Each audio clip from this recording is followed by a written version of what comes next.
नमस्कार विद्यार्थियों, मैं हूं बीएल बिश्नोई, आपके बीच में उपस्थित हूं साइकोलॉजी पेडागोजी के एक बहुत महत्वपूर्ण चैप्टर के साथ में भव्यम क्लासेस के डिजिटल प्लेटफॉर्म पर। KVS, CTET, D triple S B, PRT, TGT और पीजीटी भर्ती परीक्षा को मद्देनजर रखते हुए आज का हमारा ये जो टॉपिक है ये आपकी परीक्षा के लिए बहुत उपयोगी साबित होगा, जैसा मैं आशा करूँगा। चलते हैं भव्यम के प्लेटफॉर्म पर। वृद्धि और विकास को प्रभावित करने वाले कारक। आज हम इस चैप्टर में उन चीज़ों के बारे में पढ़ेंगे कि वृद्धि और विकास को ऐसे कौन कौन से कारक होते हैं जो प्रभावित करते हैं, यानी कि मानव की वृद्धि को और विकास को ऐसे कौन कौन से कारक हो सकते हैं जिनकी वजह से विकास और वृद्धि प्रभावित हो सकती है। सबसे पहले भोजन लिखा हुआ है, यानी कि भोजन का मनुष्य की वृद्धि और विकास पर प्रभाव पड़ता है कि आपका भोजन कैसा है, आप कैसा खाना खाते हैं। इससे आपकी शरीर की वृद्धि यानी कि आपकी वृद्धि और विकास प्रभावित होता है। इसके साथ साथ फ्रेश एयर एंड सनलाइट, ताज़ी हवा और धूप का भी प्रभाव पड़ता है कि आप किस तरीके की हवा ले रहे हैं, धूप कैसी है। शारीरिक व्यायाम और गतिविधियाँ, फिजिकल एक्सरसाइज एंड एक्टिविटीज़, आप लोग कितना एक्सरसाइज करते हैं, फिजिकल शारीरिक व्यायाम कैसा करते हैं, इससे आपकी वृद्धि और विकास भी प्रभावित होता है। तो भोजन, ताज़ी हवा, धूप, शारीरिक व्यायाम और गतिविधियाँ। सेक्स, लिंग में भिन्नता यानी कि सेक्स डिफरेंसेस, अच्छा वर्ड लिखा हुआ है। अब समझना यह है कि लिंग यानी कि स्त्रीलिंग और पुल्लिंग, विकास और वृद्धि इससे कैसे प्रभावित होता है जब लिंग में भिन्नता आती है। माना कि लड़का और लड़की, इसका मतलब है कि लड़के का विकास अलग होता है और लड़की का विकास अलग होता है, यानी कि इन दोनों के विकास में भिन्नता पाई जाती है क्योंकि दोनों के लिंग अलग अलग है। तो देखिए, लिंग में भिन्नता होने पर विकास और वृद्धि कैसे प्रभावित होते हैं, इनमें कैसे डिफरेंस आता है, इस चीज़ को समझने की ज़रूरत है। और आपकी परीक्षा में ऐसा कई बार सवाल पूछा गया है। जैसे फॉर एग्जांपल हम छोटे छोटे उदाहरण देते हैं। जन्म के समय की बात करें, जब बालक जन्म लेता है तो लड़के लड़कियों की तुलना में थोड़े बड़े होते हैं। ये बात आपको ध्यान रखना है। विकल्प वाले सवाल में सही और गलत में भी ऐसा कोटेशन दिया जा सकता है कि जन्म के समय लड़के लड़कियों से थोड़े बड़े होते हैं। ऑप्शन में तो वो ये भी लिख सकता है कि लड़कियां लड़कों से थोड़ी बड़ी होती हैं, लेकिन आम तौर पर या सामान्यतः हम गौर करें और समझें तो ये बात सामने आती है कि लड़के लड़कियों की तुलना में जन्म के समय बड़े होते हैं। लेकिन जो ही लड़कियां लड़कों की तुलना में जल्दी मैच्योर हो जाती है या परिपक्व हो जाती है, ऐसे तो अपन देखें तो जन्म के समय तो लड़के होते हैं वो लड़कियों की तुलना में बड़े होते हैं, लेकिन मैच्योरिटी किस में सबसे पहले आती है। भाई, जब लड़के जन्म के समय बड़े होते हैं तो लड़कों की मैच्योरिटी पहले आनी चाहिए, परिपक्वता, लेकिन नहीं। इसकी बजाय लिंग में भिन्नता की वजह से लड़कियां लड़कों की तुलना में पहले परिपक्व होती है या उनमें परिपक्वता पहले आते हैं। लड़कियों को लड़कों की तुलना में पहले अपना पूर्ण आकार प्राप्त होता है, यानी कि लड़कियां परिपक्व पहले होती है और लड़कों से भी पहले अपने पूरे आकार को, पूर्ण आकार को प्राप्त कर लेती है। तो ये लिंग में जो भिन्नता थी, सेक्स डिफरेंस आपकी वृद्धि और विकास को कैसे प्रभावित करेंगे। कई बार परीक्षा में ये सवाल आता है कि कौन प्रभावित करता है और कौन प्रभावित नहीं करता है। तो इससे आप अच्छे तरीके से ध्यान रखें कि लिंग में भिन्नता होने पर वृद्धि और विकास भी प्रभावित होते हैं और भिन्न भिन्न तरीके से होते हैं। आगे आता है इंटेलिजेंस यानी कि बुद्धिमत्ता, कि कोई आदमी कितना इंटेलिजेंट है, कितना बुद्धिमान है, क्या इस बात का भी इसके वृद्धि और विकास पर प्रभाव पड़ेगा। हाँ, बुद्धिमत्ता का भी, इंटेलिजेंसी का भी व्यक्ति के वृद्धि और विकास पर प्रभाव पड़ता है।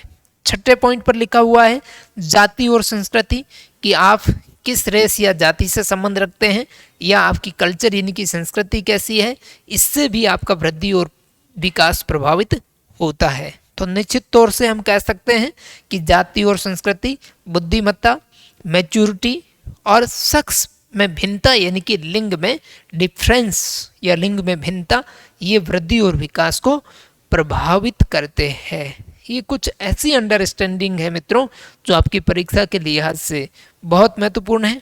इसके बाद में हम अगले हेडिंग पर आते हैं और हमारे टॉपिक के क्रम में देखते हैं कि वृद्धि और विकास में मोटा मोटा अंतर क्या होता है। ये सवाल आपकी परीक्षा में कई बार पूछा जा सकता है, वृद्धि और विकास में अंतर। तो आइए जानते हैं एक छोटी सी टेबल के माध्यम से। एक तरफ हम लोग वृद्धि की खासियत को लेंगे, दूसरी तरफ विकास को लेंगे, और वृद्धि और विकास में जो मोटे तौर पर अंतर होता है इसको हम लोग देखेंगे। वृद्धि की बात करें, अभिवृद्धि की बात करें, चाहे ग्रोथ की बात करें, दूसरी तरफ हम डेवलपमेंट और विकास की बात कर रहे हैं। अभिवृद्धि एक निश्चित आयु तक चलने वाली प्रक्रिया है, इस बात को ध्यान रखें। यानी कि वृद्धि एक निश्चित एज तक ही होती है, उसके पश्चात वृद्धि बंद हो जाती है। ये वृद्धि की पहली खासियत है। लेकिन यही बात जब हम विकास के सापेक्ष में देखेंगे तो आपको मालूम है कि विकास जीवन पर्यंत चलने वाला प्रोसेस है। यही इन दोनों में मोटा मोटा फर्क है कि वृद्धि एक निश्चित उम्र तक होती है, लेकिन विकास जीवन पर्यंत यानी कि आजीवन चलने वाला प्रोसेस है। वृद्धि शारीरिक होती है, यानी कि वृद्धि का संबंध केवल शारीरिक विकास से है, जबकि विकास आंतरिक और बहुपक्षीय दोनों ही होता है, यानी कि शारीरिक और बाह्य पक्ष भी इसमें शामिल रहता है। वृद्धि कोई निश्चित क्रम नहीं होता है, यानी कि वृद्धि का कोई सीक्वेंस या क्रम नहीं होता है। यानी कि growth doesn't follow certain order but development follow a certain order, यानी कि विकास एक निश्चित क्रम से होता है। इस बात का भी आपको ध्यान रखना है। वृद्धि का कोई भी निश्चित क्रम नहीं है, लेकिन विकास निश्चित क्रम से ही होता है, इस बात का ध्यान रखेंगे। वृद्धि को मापा या तोला जा सकता है मित्रों, लेकिन विकास व्यवहार के आधार पर केवल महसूस किया जा सकता है। ये बात ध्यान रखें।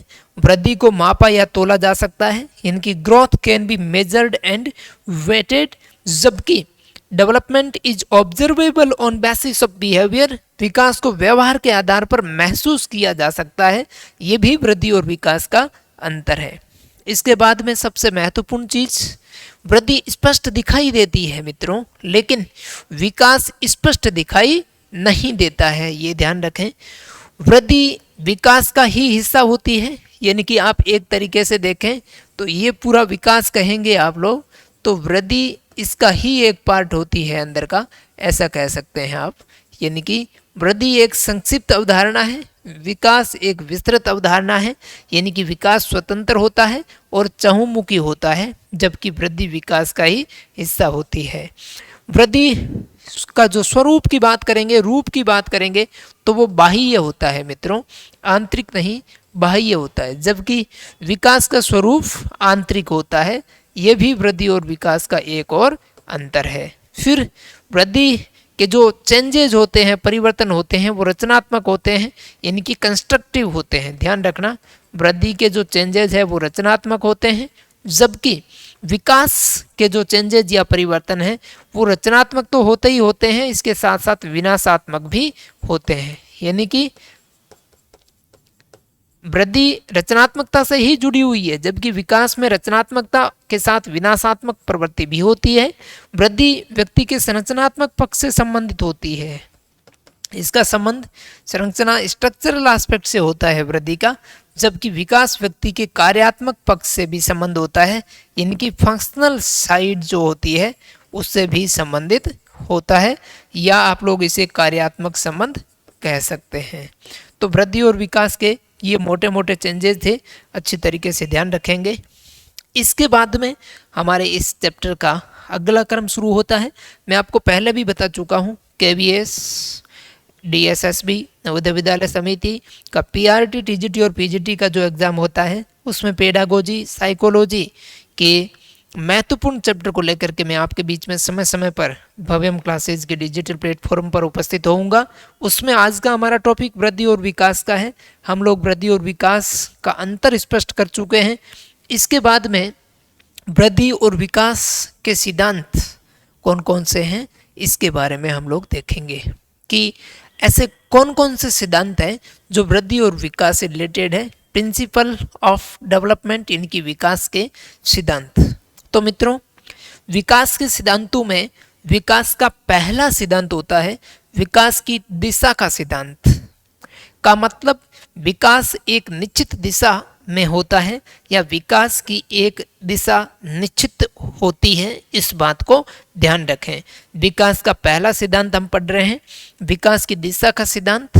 विकास की दिशा का सिद्धांत ये कहता है कि विकास एक निश्चित दिशा में होता है। ये बात ध्यान रखें, परीक्षा में इससे रिलेटेड चीज भी आपसे पूछी जा सकती है कि विकास एक निश्चित दिशा में होता है, विकास अनिश्चित दिशा में होता है, दोनों ही सही, इनमें से कोई नहीं। तो आपको ध्यान रखना है विकास निश्चित दिशा में होता है।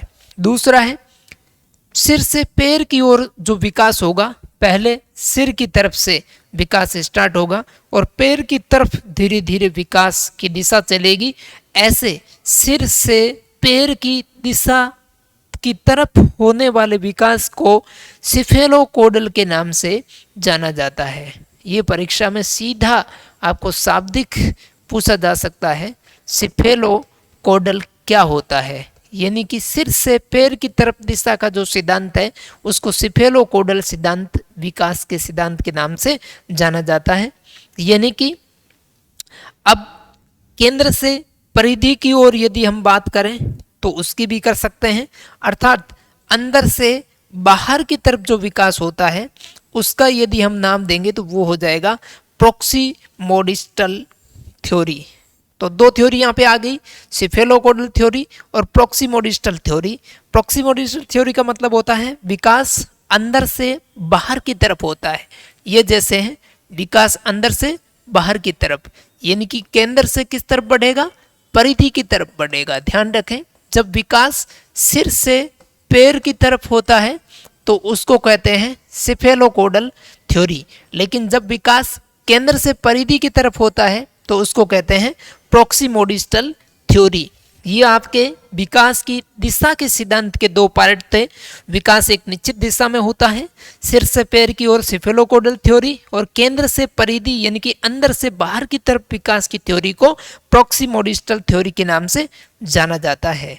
ये था दिशा का सिद्धांत। अब विकास का दूसरा महत्वपूर्ण सिद्धांत जिसका हम नाम रखेंगे समान प्रतिमान का सिद्धांत। समान प्रतिमान शब्द अपने आप में स्पष्ट है। इसका मतलब है कि प्रत्येक जीव अपनी जाति के विकास के समान विकास करता है। समान प्रतिमान का सिद्धांत यानी कि एक जीव जिस जाति का ग्रुप का सदस्य है उस जाति के अन्य ग्रुप के सदस्यों में जैसे विकास होगा वैसा का वैसा ही उसी समान प्रतिमान में उसका भी विकास होगा। इसको कहते हैं विकास का समान प्रतिमान का सिद्धांत। अच्छा, विकास का समान प्रतिमान का सिद्धांत क्या कहता है कि जीव जिस जाति समूह का सदस्य होता है उसी जाति के समान उसके विकास का अनुसरण करता है या फॉलो करता है, यानी कि अपनी ग्रुप या जाति के अन्य मेंबर के समान ही विकास के सिद्धांतों का अनुसरण करता है। जैसे हम देखें कि गाय का बछड़ा है वो गाय के जैसा होगा क्योंकि उसकी जाति गाय है, गाय का बच्चा होगा वो गाय के जैसा होगा, और हाथी के बच्चे की बात करेंगे तो वो हाथी के जैसा ही होगा। ऐसा नहीं है कि गाय का बछड़ा हाथी के बच्चे के जैसा हो जाएगा और हाथी का बच्चा गाय के बछड़े जैसा हो जाएगा, नहीं। जब हम विकास के समान प्रतिमान सिद्धांत की बात करते हैं तो उसका मतलब है कि प्रत्येक जीव अपनी जाति के समान विकास करने के सिद्धांत का अनुसरण करते हैं, जैसे गाय का बछड़ा गाय के जैसा और हाथी का बच्चा हाथी के जैसा। अब मानव की यदि हम बात करें, मानव का जो शिशु होगा वो मानव के जैसा होगा या भैंस बकरी या गाय के जैसा नहीं होगा, क्योंकि वो अपनी जाति के समान प्रतिमान विकास के सिद्धांत का अनुसरण करेगा। इससे कहते हैं विकास का दूसरा सिद्धांत विकास का समान प्रतिमान, प्रिंसिपल ऑफ यूनिफॉर्म पैटर्न के अंदर डेवलपमेंट करेगा। यह हमारा विकास का दूसरा सिद्धांत था। आइए चलते हैं विकास के अन्य सिद्धांतों की तरफ। तीसरा सिद्धांत है प्रिंसिपल ऑफ डेफिनेट ऑर्डर, यानी कि विकास एक निश्चित क्रम में होता है, या विकास का निश्चित क्रम का सिद्धांत। विकास एक निश्चित क्रम से होता है, या जैसे निश्चित क्रम का सिद्धांत आप कह सकते हैं। विकास का होता क्या है, जैसे मान लें कि मनुष्य के जीवन की जो शुरुआत होती है वो भ्रूणावस्था से होती है, यानी कि गर्भ के अंदर भ्रूण अवस्था में विकास शुरू हो जाता है, और धीरे धीरे भ्रूणावस्था से वो बच्चा जन्म लेता है, शैशवावस्था में जाता है, फिर बाल्यावस्था में जाता है, उसके पश्चात किशोरावस्था में जाता है, उसके पश्चात युवावस्था में जाता है, फिर प्रौढ़ावस्था में, और अंत में वृद्धावस्था आ जाती है। तो आप देख रहे हैं कि सीक्वेंस दर सीक्वेंस वो निश्चित क्रम से आगे बढ़ रहा है, और इसी क्रम से आगे बढ़ने की थ्योरी को निश्चित क्रम का सिद्धांत कहते हैं। ऐसा नहीं कि शिशु सीधा ही बूढ़ा हो गया, ऐसा नहीं है कि भ्रूण अवस्था से सीधे ही कोई जवान हो गया, ऐसा नहीं है कि शिशु सीधा ही किशोर हो गया। नहीं, बच्चा शैशवावस्था, भ्रूणावस्था से शैशवावस्था, फिर बाल्यावस्था में, फिर किशोरावस्था में, फिर युवावस्था से, फिर प्रौढ़ावस्था में, और उसके पश्चात उसकी वृद्धावस्था आती है। यानी कि उम्र का या उसके विकास का, मैच्योरिटी का एक निश्चित क्रम रहता है, और विकास का निश्चित क्रम का सिद्धांत यही कहता है कि विकास एक निश्चित क्रम से होता है, सीक्वेंस से होता है। अब हम बालक की कुछ एक्टिविटीज की बात करें तो बालक पहले पलटना सीखते हैं, यानी कि बच्चा जब छोटा होता है शिशु तो वो पलटता है, इधर उधर लुढ़कता हुआ सीखता है, लुढ़कना या पलटना। उसके पश्चात वो बैठना सीखता है, धीरे धीरे वो अपने बॉडी पर कंट्रोल करता है और थोड़ा बैठना सीखता है। उसके पश्चात घुटनों के बल चलना सीखता है, जैसे छोटे बच्चे आप देखते ही घरों के अंदर शुरू में घुटनों के बल चलते हैं। उसके पश्चात खड़ा होना सीखता है, फिर वो खड़ा होता है, और खड़ा होने के बाद वो धीरे धीरे चलना भी सीखता है, और जब वो धीरे धीरे चलना सीखता है तो उसके पश्चात वो दौड़ना भी शुरू कर देता है। तो इस तरीके से उसका एक निश्चित क्रम होता है, और इसी निश्चित क्रम के अंदर बालक पलटने से लेकर के बैठने, घुटने के बल चलने, खड़े होने, चलने और दौड़ने तक के निश्चित क्रम का पालन करता है। तो भव्यम क्लासेस के डिजिटल प्लेटफॉर्म पर हम साइकोलॉजी के इस चैप्टर को लेकर के चल रहे हैं। अच्छा, ये तो बात होगी बालक के चलने, बैठने, उठने की और उसके उम्र के निश्चित सीक्वेंस के विकास की। इसके पश्चात एक चीज आती है, जब हम भाषा की बात करते हैं, जब बच्चा बोलना सीखता है, भाषा का विकास कैसे होगा? विकास तो सब पढ़ेंगे हम लोग, भाषा के विकास में भी निश्चित क्रम का सिद्धांत कैसे फॉलो करता है। ऐसा नहीं कि भाषा के विकास में विकास के निश्चित क्रम के सिद्धांत का अनुसरण नहीं होता है, नहीं, जी हाँ, भाषा के विकास में भी निश्चित क्रम के सिद्धांत का अनुसरण होता है। वो कैसे, आइए जानते हैं। भाषा के विकास में सबसे पहले बालक LSRW, ध्यान से समझें, LSRW इस थ्योरी का पालन करेगा। यानी कि सबसे पहले वो लिसनिंग यानी कि सुनना सीखेगा, उसके पश्चात वो स्पीकिंग यानी कि बोलना सीखेगा, उसके पश्चात वो रीडिंग यानी कि पढ़ना सीखेगा, उसके पश्चात वो राइटिंग यानी कि लिखना सीखेगा। यानी कि बच्चे के भाषा सीखने के ये चारों सीक्वेंस है। सबसे पहले वो सुनना सीखेगा, उसके पश्चात वो बोलना सीखेगा, उसके पश्चात वो पढ़ना सीखेगा, उसके पश्चात वो लिखना सीखेगा। तो ये LSRW है, ये भी एक निश्चित क्रम से होती है। यानी कि भाषा में भी बालक निश्चित क्रम के सिद्धांत का पालन करता है सीखने के लिए। ये भी ध्यान रखें, कई बार ये परीक्षा में आया है, VIP क्वेश्चन है। LSRW listening, speaking, reading and writing, इसी सीक्वेंस से, इसी निश्चित क्रम से बच्चा भाषा को सीखता है। ऐसा नहीं कि बच्चा बिना सुने, बिना बोलने सीखे सीधा पढ़ना सीख गया, नहीं। ये भाषा का साइकोलॉजिकल सीक्वेंस या निश्चित क्रम का सिद्धांत कहता है कि बच्चा पहले सुनना सीखेगा, फिर बोलना सीखेगा, फिर पढ़ना सीखेगा और फिर लिखना सीखेगा। ये उसका साइकोलॉजिकल सीखने का सीक्वेंस होता है। विकास का अगला सिद्धांत, विकास की विभिन्न गति का सिद्धांत, कि विकास अलग अलग स्पीड से, अलग अलग गति से भी हो सकता है। कई में अलग स्पीड से होगा, कईयों में अलग स्पीड से होगा। इसका मतलब कहीं नहीं है कि विकास एक ही स्पीड से होगा सब में, नहीं। विकास का विभिन्न गति का सिद्धांत ये कहता है कि विकास भिन्न भिन्न गति से भी हो सकता है। मानो हम मनुष्य की अलग अलग अवस्थाओं की बात करें तो सबसे पहले हम शैशवावस्था की बात करते हैं। जब शिशु होता है तो शैशवावस्था में विकास की जो गति है, यानी कि वृद्धि और विकास की जो स्पीड है, वो बहुत ही तीव्र होती है। ये बात ध्यान रखें, शैशवावस्था में वृद्धि और विकास की गति होगी वो तीव्र होगी, ये बात ध्यान रखें आप शिशु के अंदर। लेकिन जो ही वो बाल्यावस्था में प्रवेश करता है तो ये तीव्र से क्या हो जाती है, मंद हो जाती है। इसका मतलब शैशवावस्था में वृद्धि और विकास की गति तीव्र होती है, लेकिन इसके पश्चात बाल्यावस्था में आने पर वो गति थोड़ी सी मंद पड़ जाती है। यानी कि ये विकास की गति का भिन्नता का सिद्धांत है, यानी कि विभिन्न गति के सिद्धांत को कह सकते हैं। फिर जब वो बाल्यावस्था से किशोरावस्था में प्रवेश करता है तो किशोरावस्था आने पर विकास की गति पुनः तीव्र हो जाती है। उसके बाद जो ही वो प्रौढ़ावस्था में प्रवेश करता है तो एक बार फिर से मंद हो जाती है। इसका मतलब है कि विभिन्न अवस्थाओं में विकास की गति भी भिन्न होती है। इसे विकास का विभिन्न गति का सिद्धांत के नाम से जाना जाता है। ये अपना चौथा सिद्धांत था विकास का। अब हम देख रहे हैं पांचवा सिद्धांत, प्रिंसिपल ऑफ कंटिन्यूटी, निरंतरता का सिद्धांत। यानी कि विकास निरंतर यानी कि कंटिन्यूज होता रहता है। ऐसा नहीं है कि एक समय में विकास हो गया और वहां जाकर के बंद हो गया, उसके बाद विकास नहीं।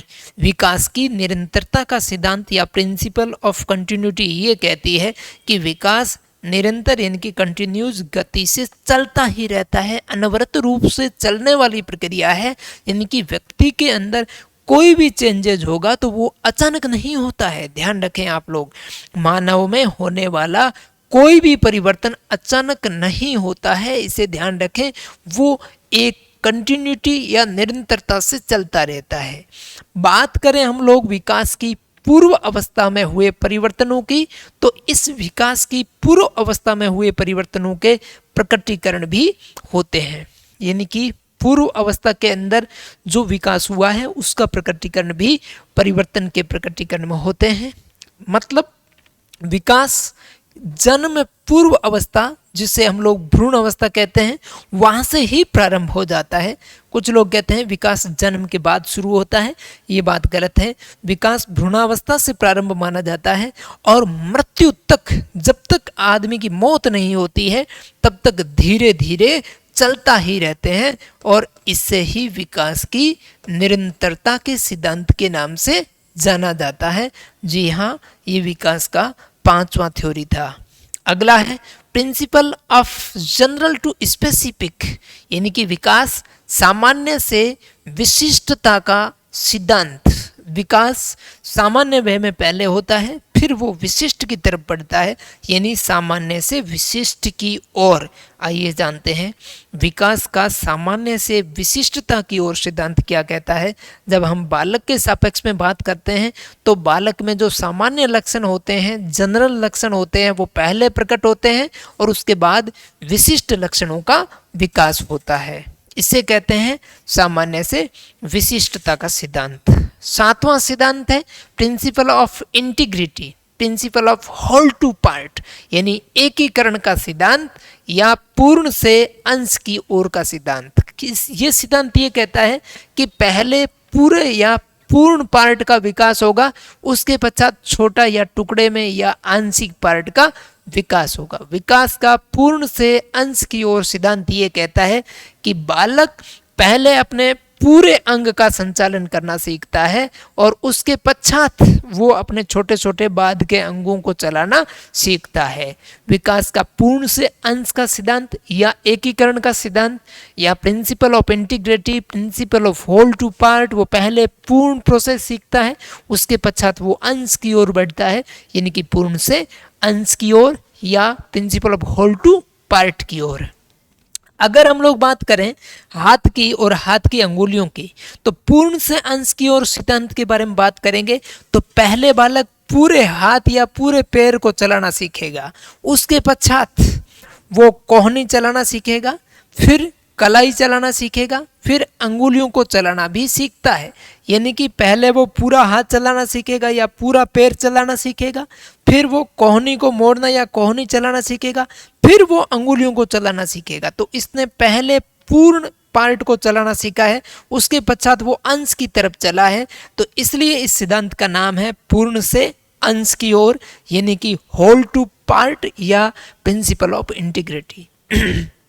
और जब बालक अंगुली और अंगूठे में एकीकरण करता है, ये जो अंगुली और अंगूठे हैं इसमें वो एक इंटीग्रिटी करता है, एकीकरण करता है या समन्वय स्थापित करता है, तो कलम पकड़ना और लिखना भी सीख जाता है। तो ये एकीकरण का सिद्धांत है। एकीकरण का सिद्धांत ये कहता है कि जब आपके अंगूठे, बालक के अंगूठे और अंगुली के अंदर समन्वय, कोऑर्डिनेट स्थापित हो जाता है, कॉम्बिनेशन, तो वो पेन को पकड़ना सीख जाता है। क्योंकि हम लोग पहले पूर्ण से चले थे, पहले वो पूरा हाथ चलाना सीखेगा, फिर कोहनी को मोड़ना और मोड़ना सीखेगा, फिर वो हाथ अंगुलियों को सीखेगा, फिर अंगुली और अंगूठे का यानी कि एकीकरण करना सीखेगा, फिर वो पेन पकड़ना सीखेगा, और जो ही वो पेन पकड़ना सीखेगा तो वो लिखना भी सीख जाता है। तो इस तरीके से उसने हाथ पूर्ण से स्टार्ट किया और वो कहाँ आ गया, अंगुली से एकीकरण यानी कि लिखने के प्रोसेस तक आ गया। इस थ्योरी का नाम है पूर्ण से अंश की ओर या एकीकरण का सिद्धांत। यह आपके विकास का 7वां सिद्धांत था। अगला है व्यक्तिगत विभिन्नता का सिद्धांत, प्रिंसिपल ऑफ इंडिविजुअल डिफरेंसेस, यानी कि हर एक व्यक्ति का विकास डिफरेंस होता है, भिन्न होता है। ऐसा नहीं है कि हर व्यक्ति का जो विकास होता है वो समान होता है, नहीं। हमने विकास का समान प्रतिमान का सिद्धांत भी पढ़ा था।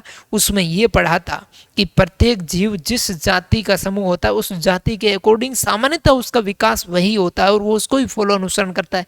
जैसे हमने गाय का बछड़ा गाय के जैसा और हाथी का बच्चा हाथी के जैसा होगा, ये चर्चा की थी। लेकिन व्यक्तिगत भिन्नता भी विकास में होती है, यानी कि हर एक व्यक्ति का विकास अलग अलग डिफरेंस या विभिन्न या भिन्न स्पीड से या भिन्न तरीके से होगा। तो व्यक्तिगत भिन्नता का सिद्धांत ये कहता है, चाहे लड़का एक ही आयु का है, जैसे दो लड़के 10 साल के हैं, उसकी उम्र भी 10 साल है और इसकी उम्र भी 10 साल है, फिर भी उनका विकास में भिन्नता आएगी, अलग अलग होगी। यही विकास की भिन्नता का सिद्धांत है, व्यक्तिगत भिन्नता का सिद्धांत है। यानी कि एक ही आयु के दो बच्चे, दो बालकों में उनके रंग में भिन्नता हो सकती है, भले ही उनकी आयु दोनों की बराबर हो, 10 साल हो, 15 साल हो या 20 साल हो, दोनों ही एक ही एज के होंगे, तो एक काला हो सकता है और एक सफ़ेद कलर का हो सकता है, गोरा हो सकता है। उनके आकार अलग अलग हो सकते हैं, उनका स्वभाव अलग अलग हो सकता है, लंबाई अलग अलग हो सकती है, एक ठिगना हो सकता है, एक लंबा हो सकता है, भाषा भी उनकी अलग अलग हो सकती है, समयंग में भी फर्क आ सकता है, यानी कि समयंगात्मक विकास भी भिन्न भिन्न हो सकता है। शारीरिक बनावट यदि उनके देखेंगे तो उसमें भी भिन्नता आ सकती है। यानी कि इस तरीके से व्यक्तिगत भिन्नता का सिद्धांत ये कहता है कि एक ही उम्र के दो बालक के विकास में भिन्नता आ जाती है, या विभिन्न वंशानुक्रम विभिन्नताएं हो सकती है, पोषण, वातावरण, इन 3 वजह से अंतर पैदा होता है। अच्छा, व्यक्तिगत भिन्नता होती क्यों है? वंशानुक्रम वजह से हो सकती है, उसका पोषण यानी कि खान पान और भोजन कैसा है इसका भी प्रभाव पड़ता है, और वो किस वातावरण में रह रहा है ये भी उसके विकास को प्रभावित करता है। तो इन तीनों के अंतर के कारण बालक में व्यक्तिगत भिन्नता पाई जाती है, और इसको ही प्रिंसिपल ऑफ इंडिविजुअल डिफरेंसेस या व्यक्तिगत विभिन्नता के सिद्धांत के नाम से जाना जाता है। अब अगला है वंशानुक्रम और वातावरण का सिद्धांत, यानी कि विकास पर वंशानुक्रम का और वातावरण का भी फर्क पड़ता है। व्यक्ति का विकास वंशानुक्रम और वातावरण की अंतःक्रिया का परिणाम है। मित्रों, ये बहुत ही अच्छी लाइन लिखी गई है कि वातावरण और वंशानुक्रम की अंतःक्रिया का परिणाम है क्या? विकास। ये कहता है वंशानुक्रम और वातावरण का सिद्धांत। प्रसिद्ध मनोवैज्ञानिक वुडवर्थ ने एक परिभाषा दी थी जो आपकी परीक्षा के अंदर पूछी गई है। उन्होंने कहा था कि विकास वंशानुक्रम और वातावरण की अंतःक्रिया का गुणनफल होता है, यानी कि विकास बराबर वंशानुक्रम इनटू वातावरण, वंशानुक्रम मल्टीप्लाई वातावरण। और ये परिभाषा किसने दी थी? वुडवर्थ ने। कई बार परीक्षा में पूछी गई है। तो विकास के वंशानुक्रम और वातावरण के सिद्धांत में ध्यान रखिएगा, प्रसिद्ध मनोवैज्ञानिक वुडवर्थ ने कहा था कि विकास वंशानुक्रम और वातावरण की अंतःक्रिया के गुणनफल का परिणाम है, यानी कि विकास इज इक्वल टू किसके इक्वल होता है? वंशानुक्रम एंड वातावरण के गुणनफल के परिणाम के बराबर विकास होता है। ये बात कही थी वुडवर्थ ने। सैम डिटू परीक्षा में पूछा जा सकता है। बहुत सारी ऐसी परिभाषाओं को लेकर के आपकी परीक्षा में सवाल आते रहे हैं, तो आशा करेंगे कि ऐसा ही सवाल आपकी परीक्षा में आएंगे। अगला है principle of spiral development motion, वर्तुलाकार गति का सिद्धांत।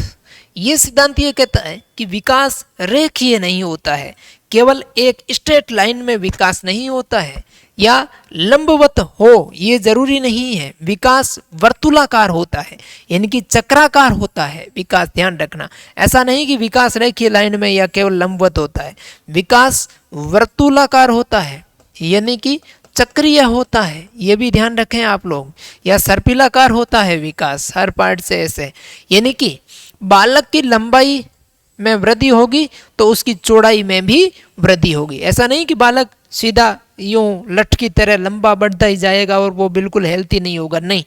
हो सकता है कि कुछ बालक पतले होंगे, कुछ मोटे होंगे, लेकिन सामान्यतया जब बालक की लंबाई में वृद्धि होगी तो उसकी जो आकार है, उसका जो ये हेल्थ है, उसकी जो चौड़ाई है उसमें भी वृद्धि होगी, विकास होगा, यानी कि वो सर्पिलाकार या वर्तुलाकार होगा, केवल लंबवत नहीं होगा। तो विकास सब दिशाओं में होता है, यानी कि चारों दिशाओं में होता है, चक्रीय होता है, इसे कहते हैं वर्तुलाकार विकास की गति का सिद्धांत। अब है विकास पूर्वानुमेय होता है, यानी कि विकास का पूर्व अनुमान लगाया जा सकता है। विकास के वर्तमान स्वरूप के आधार पर इसके बारे में भविष्यवाणी भी की जा सकती है, इसलिए विकास को पूर्वानुमेय माना गया है। पूर्वानुमेय यानी कि पूर्व में अनुमान लगाया जाना। आप विकास की भविष्यवाणी कर सकते हैं, यानी कि वर्तमान में जो रूप है बालक का, यदि 1 साल का बच्चा है वो अपने अमूमन अन्य लड़कों की बजाय थोड़ा सा लंबा है, तो हम अनुमान लगा सकते हैं कि इस लड़के की हाइट है वो बड़े होने पर भी बहुत ज़्यादा होगी, यानी कि विकास का पूर्वानुमान लगाया जा सकता है, भविष्यवाणी की जा सकती है कि आगे चल करके विकास का रूप कैसा होगा या विकास का स्वरूप कैसा होगा। अगला सिद्धांत है विकास संचयी होता है का मतलब है और इसकी पुनरावृत्ति भी होती रहती है। अगला सिद्धांत है विकास सांस्कृतिक परिवर्तनों से प्रभावित होता है। जब आपके कल्चरल परिवर्तन या चेंजेस होते हैं तो विकास भी इससे चेंज होता है। ये था विकास के कुछ सिद्धांत, यानी कि हमने विकास के महत्वपूर्ण सिद्धांतों के बारे में पढ़ा। अब हम लोग देखेंगे कि वृद्धि और विकास को कौन कौन से तत्व प्रभावित करते हैं, या ऐसे कौन कौन से फैक्टर्स होते हैं जो वृद्धि और विकास को प्रभावित कर सकते हैं। क्या विकास किसी से प्रभावित होता है, क्या वृद्धि भी प्रभावित हो सकती है? तो आइए जानते हैं अगले सीक्वेंस में वृद्धि और विकास को प्रभावित करने वाले तत्वों के बारे में। मित्रों, वृद्धि और विकास को प्रभावित करने वाले तत्वों में यदि हम बड़े तौर पर बांटे तो पहला पार्ट है आंतरिक कारक। कुछ ऐसे इंटरनल फैक्टर्स हो सकते हैं, इफेक्टिंग फैक्टर्स हो सकते हैं, प्रभावित करने वाले कारक हो सकते हैं, वो वृद्धि और विकास को प्रभावित करेंगे। जैसे हम लोग आनुवंशिक कारक की बात कर सकते हैं, वो भी एक आंतरिक कारक है। जैविक कारक की बात कर सकते हैं, बॉडी के अंदर अंतःस्रावी ग्रंथियां जैसे हार्मोन्स का स्त्राव करती है, उससे भी उनका वृद्धि और विकास प्रभावित हो सकता है। बौद्धिक कारक की भी बात कर सकते हैं, इंटेलिजेंसी का। संवेगात्मक कारक भी इंटरनल कारक में आ जाएगा, और सोशल कारक यानी कि सामाजिक कारक भी आपके आंतरिक कारक में आएगा, जो बालक के वृद्धि और विकास को प्रभावित करेगा। इसके बाद में है कुछ ऐसे बाह्य कारक भी होते हैं जो वृद्धि और विकास को प्रभावित करते हैं, उनको एक्सटर्नल फैक्टर्स कहा जा सकता है। जैसे वातावरणीय कारण, वातावरण की वजह से बच्चे के वृद्धि और विकास पर यदि फर्क पड़ रहा है तो वो एक तरीके का बाहरी कारक है या वातावरणीय कारक में गिन सकते हैं। उसके पश्चात पोषण की मात्रा और गुणवत्ता, कि बच्चा जो भोजन ले रहा है, बच्चा का जो खान पान है वो भोजन या जो पोषण है, जो खान पान है वो क्या खा रहा है, इसका भी उसकी वृद्धि और विकास, इनकी उसकी क्वालिटी क्या है, उसकी मात्रा क्या है, क्या उसको पर्याप्त मात्रा में भोजन मिल रहा है कि नहीं मिल रहा है, वो कुपोषित तो नहीं है, कहीं वो कुपोषण का शिकार नहीं है, तो ये बातें उसके वृद्धि और विकास को प्रभावित करती है। पारिवारिक वातावरण भी बच्चे के वृद्धि और विकास को प्रभावित करते हैं कि जिन बच्चों के घर का, परिवार का जो वातावरण होता है वो दूषित होता है तो भी उसका विकास प्रभावित होता है, उसकी वृद्धि भी प्रभावित होती है। माता की शारीरिक और मानसिक स्थिति का प्रभाव भी बच्चे पर पड़ता है। अगर कोई माँ स्वस्थ नहीं है शारीरिक रूप से या मानसिक रूप से, तो निश्चित रूप से उसकी जो संतान है उसकी भी वृद्धि और विकास भी प्रभावित होगा। माता की कोख का वातावरण, कि जब बच्चा माँ की भ्रूण अवस्था में कोख में पल रहा होता है, बड़ा हो रहा होता है अंदर, उस समय माँ की मानसिक शारीरिक स्थिति क्या है, तो उस कोख के वातावरण का भी बच्चे की वृद्धि पर यानी कि विकास पर भी प्रभाव पड़ता है। ये मित्रों कुछ वृद्धि और विकास को प्रभावित करने वाले आंतरिक और बाहरी कारक थे। इससे पहले हमने विकास के प्रमुख सिद्धांतों के बारे में पढ़ा और उससे पहले हमने वृद्धि और विकास में प्रमुख अंतर के बारे में पढ़ा। इसके बाद में हम और ऐसे कई आपके परीक्षोपयोगी वीडियोज़ को लेकर के भव्यम क्लासेस दिल्ली के मोबाइल एप्लीकेशन और यूट्यूब चैनल पर उपस्थित होंगे। आप भव्यम क्लासेस दिल्ली के मोबाइल एप्लीकेशन को डाउनलोड करें, वहाँ हमने साइकोलॉजी और पेडागोजी का आपका KVS, DSSB और CTET एग्जामिनेशन, PRT, TGT और PGT के लिए मात्र 299 रुपये में संपूर्ण कोर्स उपलब्ध करवाया है पेडागोजी के लिए। तो आज ही देर ना करिएगा, गूगल प्ले स्टोर से भव्यम क्लासेस दिल्ली के मोबाइल एप्लीकेशन को डाउनलोड करें। हमारे भव्यम क्लासेस दिल्ली के यूट्यूब चैनल को भी सब्सक्राइब करिएगा। वीडियो पसंद आया है तो लाइक ज़रूर करिएगा और अपने मित्रों को भी शेयर करिएगा। Thank you so much.